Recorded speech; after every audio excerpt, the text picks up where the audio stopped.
الحمد لله رب العالمين والعاقبة للمتقين والصلاة والسلام على سيد الأنبياء والمرسلين وعلى آله الطيبين وأصحابه الطاهرين أما بعد فأعوذ بالله من الشيطان الرجيم بسم الله الرحمن الرحيم إذ يبايعونك إنما يبايعون الله يد الله فوق أيديهم صدق الله العظيم إن الله وملائكته يصلون على النبي يا أيها الذين آمنوا صلوا عليه وسلموا تسليما بآواز بلند پڑھیں الصلاة والسلام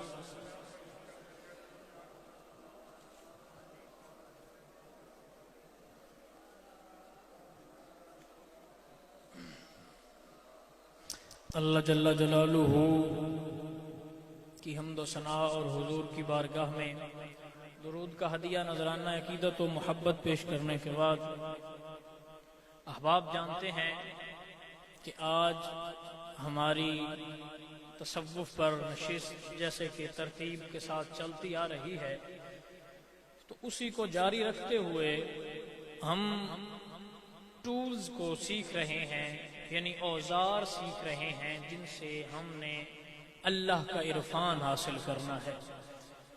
تو جو سن رہے ہیں مسلسل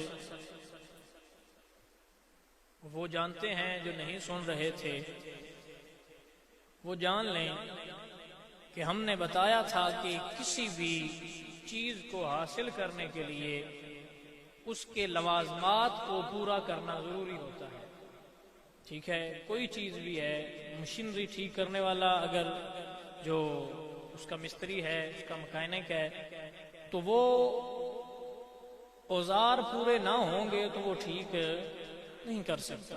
تو ہم نے چونکہ اللہ کی معرفت حاصل کرنی ہے، اللہ کا عرفان حاصل کرنا ہے، تو ہم سب کے لیے ضروری ہے کہ ہم وہ ٹولز، وہ اوزار سب سے پہلے حاصل کریں۔ اس میں ہم مرحلہ وار چل رہے تھے اور ہم نے 4-5 جو ہمارے پچھلے درس ہیں ان میں ہم نے وہ ٹولز بیان کیے تھے۔ تو مولانا روم بیان کرتے ہوئے اب اگلا جو ٹول ہے، جو ہمارا اوزار ہے جو باندھ رہے ہیں، وہ جس کو ہم نے نئے کا تیسرا سوراخ بھی کہا تھا، آپ کو یاد ہو یا نہ یاد ہو، نئے کا تیسرا سوراخ، تو اسی پر آج مولانا روم نے ایک باب باندھا تاکہ جب اوزار خریدنے لگے ہم نے اوزار آپ کو کیا بتایا تھا، تیسرا سوراخ بانسری میں، کہ وہ آپ کا مرشد ہے، تیسرا سوراخ جو آپ کو اللہ کا عرفان دے گا۔ تو اب جب اوزار خریدنے جانا ہے، یعنی میں نے کینچی خریدنی ہے، تو اب میں دیکھوں گا جا کر کہ کیا واقعی یہ کینچی جو ہے یہ اصل لوہے کی بنی ہوئی ہے یا اس میں ملاوٹ ہوئی ہے یا اس کے اوپر کلر ہوا ہے، اندر سے پلاسٹک کی ہے، تو یہ پرکھ کرنا ضروری ہے نا۔ اس کے لیے ماہر بندے کا ہونا ضروری ہے جس کو پتا ہو کہ پلاسٹک اس طرح کا ہوتا ہے، لوہا اس طرح کا ہوتا ہے، پھر وہ پرکھ کرے گا کہ کیا آیا یہ پلاسٹک کی ہے یا لوہے کی ہے۔ تو یوں ہی جب ہم نے مرشد کا انتخاب کرنا ہے، اپنا اوزار اگلا ڈھونڈنا ہے، تو ہمیں یہ پتا ہونا چاہیے کہ یہ خالص مدنی رنگ میں رنگا ہوا ہے یا دنیا کے رنگ میں رنگا ہوا ہے۔ تو یہ جاننا ضروری ہے۔ یہ جو کچھ لوگ کہتے ہیں نا جی ان پیروں کا بھی اپنا رنگ ہے، اس کا اپنا رنگ ہے، کوئی اور رنگ نہیں، صرف ایک رنگ ہے، وہ مدینے کا رنگ ہے۔ جس پیر کے اوپر مدینے کا رنگ چڑھا ہو وہ اصلی پیر ہے، جو اپنا رنگ بنا کے بیٹھا ہو وہ مدینے کا رنگ نہیں، اس کو ہم پیر مانتے۔ یہ میں نہیں کہہ رہا، یہ مولانا روم کہہ رہے ہیں کہ رنگ کتنے، یہ جو بندے کہتے ہیں جی ان کا اپنا رنگ ہے، وہ اپنے رنگ میں درویش بیٹھا ہوا ہے، رنگ صرف ایک ہے، وہ مدنی رنگ ہے، جس کے اوپر وہ چڑھا ہوگا وہ ہمارا پیر ہے، جس کے اوپر وہ رنگ نہیں ہوگا ہم اسے مانتے۔ اسی پر مولانا روم نے ہمارا جو اگلا باب ہے وہ باندھا ہے، اور اس باب کا عنوان آپ نے رکھا در فرق میاں محقق و مدعی، محق و باطل، یعنی محقق جو حق والا ہے، جو حق ہے، اور باطل، ان دونوں کے درمیان فرق کرنے کا باب مولانا روم نے باندھا ہے۔ ہم آج کے اس موضوع میں کوشش کریں گے کہ اس کی پہلی فصل کا جو آپ نے سبق دیا اس کو سمجھیں. تو آپ سب نے توجہ کرنی ہے. آپ فرماتے ہیں چو بسا، یہ پہلا شعر آپ اس باب کا باندھ رہے ہیں. اور آپ پہلے شعر میں ملاحظہ کریں کہ بندے کہتے ہیں جی اس معاملے پر سختی نہ کیا کرے، یہ پیروں کو ایسا نہ کیا کرے. تو دیکھیں مولانا روم اس بات کو کتنا سختی سے لے رہے ہیں. آپ فرماتے ہیں چو بسا ابلیس آدم روح ہست، پس بہر دستی نہ شاید داد دست. آپ فرماتے ہیں آج کے دور میں کچھ ابلیس لوگ آدم کا روپ دھار کر آ چکے ہیں. تو ہر کسی کے ہاتھ میں تو ہر کسی کے ہاتھ میں تو اپنا ہاتھ نہ دے، پس بہر دستی نہ شاید دست دست. فرماتے ہیں ہر کسی کے ہاتھ میں اپنا ہاتھ تو پہلے پرکھ کر کہ جس کے ہاتھ میں تو ہاتھ دے رہا ہے آیا وہ ہے بھی اندر سے انسان کے نہیں یا ابلیس ہے جس نے اوپر لبادہ اوڑا ہوا ہے. آپ دیکھیں نا آج کل یہ کیسے سنیوں کو لوٹا جا رہا ہے، کیسے ہمارے اہل سنت کو جو ہے وہ نقبے لگائی جا رہی ہیں. ہمارے اہل سنت کے اندر تفضیلی آ گئے ہیں، رافضی آ گئے ہیں، خارجی آ گئے ہیں. وہ کیا کر رہے ہیں؟ انہوں نے لبادہ اہل سنت کا اوڑا ہوا ہے. شعر پڑھتے ہیں میرے احمد رضا کا، اعلیٰ حضرت کے شعر تو پڑھ لیتے ہیں لیکن اعلیٰ حضرت کی فکر پر چلنے کے قائل نہیں ہیں. مہر علی شاہ کے شعر تو پڑھ لیتے ہیں لیکن ان کی فکر پر چلنے کے قائل. داتا صاحب کے شعر گنج بخش فیض عالم تو پڑھ سکتے ہیں لیکن داتا صاحب کے فکر پر چلنے کے قائل. تو آپ نے یہ پرکھ کرنی ہے. یہ مولانا روم فرما رہے ہیں کہ یہ تم نے ڈھونڈنا ہے. یہ آج ابلیس کے روپ میں، ابلیس جو ہے وہ انسانوں کے روپ میں گھوم رہا ہے. تو یہ تو نے پرکھ کرنی ہے، یہ تو نے ڈھونڈنا ہے. آگے آپ فرماتے ہیں زیاں کے سیاد آورد بانگے سفیر، زیاں کے سیاد آورد بانگے سفیر. آپ فرماتے ہیں جو شکاری ہے آپ سمجھا رہے ہیں اور کہہ رہے ہیں کہ تو سیانہ بندہ ہے، دانا ہے، تو کیوں نہیں اس بات کو سمجھتا کہ جو شکاری ہے وہ آواز نکالتا ہے پرندے جیسی کہ نہیں نکالتا جب اس نے شکار کرنا ہوتا ہے. محمود غزنوی کے پاس ایک بندہ آیا، شکاری تھا، تو اس کے پاس ایک یہ جو تتر ہوتا ہے وہ لنگڑی تھی. تو اس نے کہا اس کی بڑی قیمت ہے، بہت زیادہ اس نے درہم بتائے. تو شاہ محمود غزنوی نے کہا کہ اس کی اتنی قیمت کیوں ہے تو لنگڑی، اس میں عیب ہے، پھر بھی اتنی قیمت دوسروں سے زیادہ. تو اس نے کہا یہ آواز نکالتی ہے، ان جیسی آواز نکالتی ہے، دھوکہ دیتی ہے، اور اس کی آواز سن کر دوسرے پرندے وہاں جمع ہو جاتے ہیں اور پھر میں ان کا شکار کر لیتا ہوں، انہیں پکڑ لیتا ہوں. تو محمود غزنوی نے اس کے پیسے دیے اور لے کر فوراً کہا اس کو ذبح کر دو. جو دا لگائے گھر والوں کو ان کو گھر میں رکھا نہیں کرتے. اب کوئی کہے جی ہمیں گھر سے نکال رہے ہیں، ہمیں بے عزت کر رہے ہیں، تو بھائی تم نے گھر والوں کو دا لگا دیا، گھر والوں کو تم نے کھانا شروع کر دیا، اس گھر کو آگ لگ گئی گھر کے چراغ سے. تو اب گھروں کو آگ لگاؤ گے تو باہر تو پھینکنا پڑے گا. تو یہی مولانا فرماتے ہیں تا فریبت مرغ رے مرغ گیر. آپ فرماتے ہیں پھر وہ جب وہ آواز نکالتا ہے شکاری اس پرندے کی طرح کی، تو پھر وہ اس مرغ کی آواز سن کر وہ جو آ جاتا ہے اور پھر وہ مرغ پکڑنے والا اس پرندے کو پکڑ لیتا ہے. سمجھا گیا؟ اب پیر ہے کچھ، اب یہ بات کڑوی ہے لیکن اب مولانا روم کر رہے ہیں، اس میں میں کیا کر سکتا ہوں. مولانا روم فرما رہے ہیں کہ آج کے کچھ ہیں پیر جنہوں نے بڑی بڑی داڑیاں رکھی ہوئی ہیں، کاندھوں سے نیچے پیر صاحب کی زلفیں آ رہی ہیں، پیر صاحب کی بڑی ٹوپی ہے، بڑا جبہ ہے، بڑا امامہ باندھا ہوا ہے، اللہ کے ولیوں کا روپ دھارا ہوا ہے، اور اہل سنت کے بھولے بھالے پرندوں کو اپنے جالوں میں پھنسا رہا ہے. میرے اہل سنت جاگ کے رہنا. مولانا روم فرماتے ہیں جاگتے رہنا اور اپنے عقیدے کا محافظ ڈھونڈنا، غدار نہ ڈھونڈنا. یہ نہ دیکھنا کہ یہ دیکھو جی اس کی بھی امامہ ہے، اس کا بھی چہرہ نورانی ہے، دیکھو اس کے اوپر بھی اس نے جو ہے وہ حضور کا امامہ باندھا ہوا ہے، اس کے بڑی ٹوپی ہے اس نے ڈالی ہوئی، بڑی بڑی اس کے زلفیں ہیں، بڑی داڑھی ہے، بڑا اچھا سوٹ پہنتا ہے، اپنے ہاتھ میں حضور کی سنت مندری ڈالتا ہے، جی جبہ پہنتا ہے، بڑا پیر ہے. تو پیر ہے تو یہی تو مولانا فرما رہے ہیں کہ وہ تم کو دا لگا رہا ہے. اس نے روپ اللہ کے ولیوں کا دھارا ہوا ہے لیکن اس کے اندر ایک ابلیس بستا ہے. اس نے روپ دھارا اہل سنت کا اور آ گیا ہمارے درمیان. جب ہم نے اس کو ماننا شروع کیا، پیر بنا لیا، تو اب اس نے کیا کیا؟ اس کا ابلیس جاگا، ابلیس نے کہا اٹھ اور ان میں تفضیلیت کو پھیلا دے، رافضیت کو پھیلا دے ان میں۔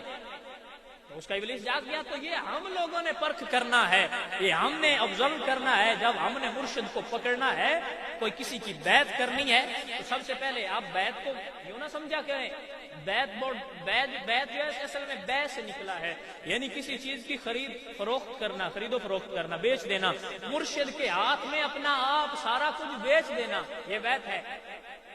ہاتھوں میں ہاتھ ڈال کے رکھ دینا یہ بیعت نہیں ہے۔ مرشد کے ہاتھ کے نیچے اپنا ہاتھ رکھ کے مرشد اوپر ہاتھ رکھے اور تم بیعت کر لو تو تم سمجھو یہ تمہاری بیعت ہو گئی، یہ تمہاری بیعت نہیں ہوئی۔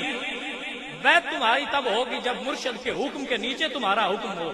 مرشد کہے چلنا ہے تو تم چلنے لگو، مرشد کہے رک جاؤ تو تم رکنے لگو، مرشد تمہیں کہے نماز پڑھو تو تم نماز پڑھو، مرشد تمہیں کہے اللہ کے سامنے جھک جاؤ تو جھک جاؤ، مرشد کہے فلاں گناہ سے رک جاؤ تو رک جائے۔ یہ تیری بیعت ہے۔ اپنا سب کچھ مرشد کے لیے چھوڑ دے، یہ تیری بیعت ہے۔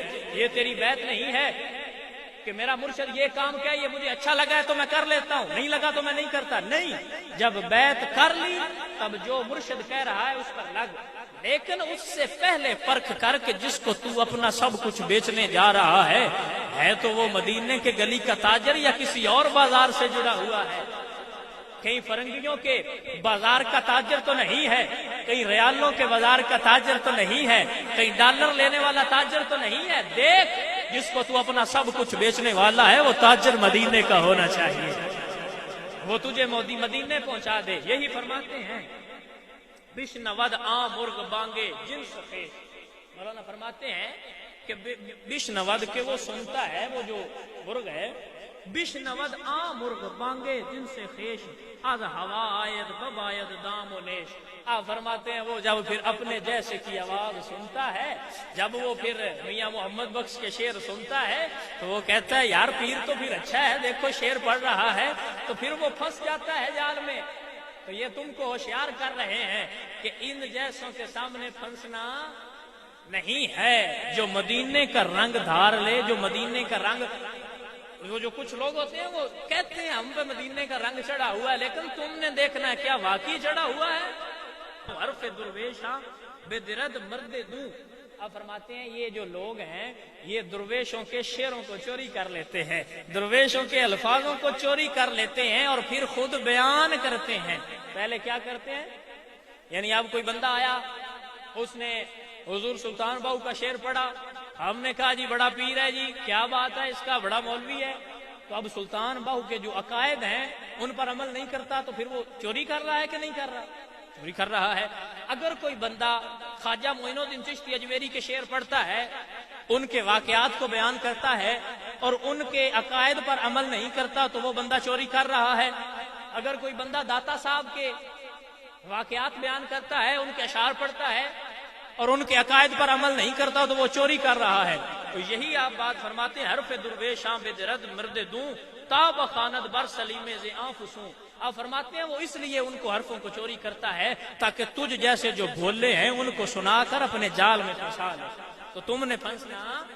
آگے آپ فرماتے ہیں کار مرداں روشنیوں گرمی است، یہ شعر نچوڑ ہے آج کی ہماری بات کا۔ کار مرداں روشنیوں گرمی است، کار دونا ہیلا و بے شرمی است۔ آپ فرماتے ہیں تو اس بات کو سمجھ، خود پرکھ کہ جب کسی مرد کے پاس بیٹھے گا، اللہ کے ولی کے پاس بیٹھے گا، وہ تجھے حضور کے عشق کی گرمی عطا کرے گا، اللہ کا نور عطا کرے گا، اللہ کا نور اور حضور کے عشق کی گرمی عطا کرے گا۔ اور جب تو کسی مرد دوں کے پاس بیٹھے گا، یعنی برے مرد کے پاس بیٹھے گا جس نے یہ لباس اوڑھا ہوا ہے اللہ کے ولیوں کا اور وہ اندر سے منافق ہے، جب اس کے پاس بیٹھے گا تو اس سے تجھے ہیلے اور حجتیں جیسے ہم کہتے ہیں وہ ملیں گی اور اس سے شر ملے گا، خیر کبھی بھی مل سکتی نہیں ہے۔ یہی بات آپ فرماتے ہیں شیر پشمی از برائے گد کنند، شیر پشمی از برائے گد کنند۔ آپ فرماتے ہیں یہ انہوں نے جو یہ شیر کی کھال پہنی ہوئی ہے یہ مانگنے کے لیے پہنی ہوئی ہے۔ اب اس بات کو بھی سمجھو کہ یہ جو شیر کی کھال انہوں نے پہن لی ہے، اس سے مراد یہاں شیر کی کھال سے مراد ہے جبہ، یعنی یہ جو جبے اور دستاریں اور بڑی بڑی زلفیں اور بڑی بڑی داڑیاں اور جو یہ مسلح اٹھائے ہوتے ہیں، لوٹے ساتھ اٹھائے ہوتے ہیں، جی کیا ہے جی؟ ہم جی اللہ کے ولی ہیں۔ تو وہ کہتے ہیں کہ یہ انہوں نے روپ اس لیے نہیں دھارا ہوا کہ یہ اللہ کو راضی کر رہے ہیں، یہ انہوں نے مانگنے کے لیے دھارے ہوئے ہیں۔ یہ روپ اس لیے نہیں ہے کہ تم یہ روپ دھار لو اور اللہ کے ولی کے جو آپ جب آئیں گے تو اللہ کا ولی جو ہے اس کا روپ تو ایسا ہی ہوتا ہے، یعنی یا تو اس کے اوپر دستار ہوگی،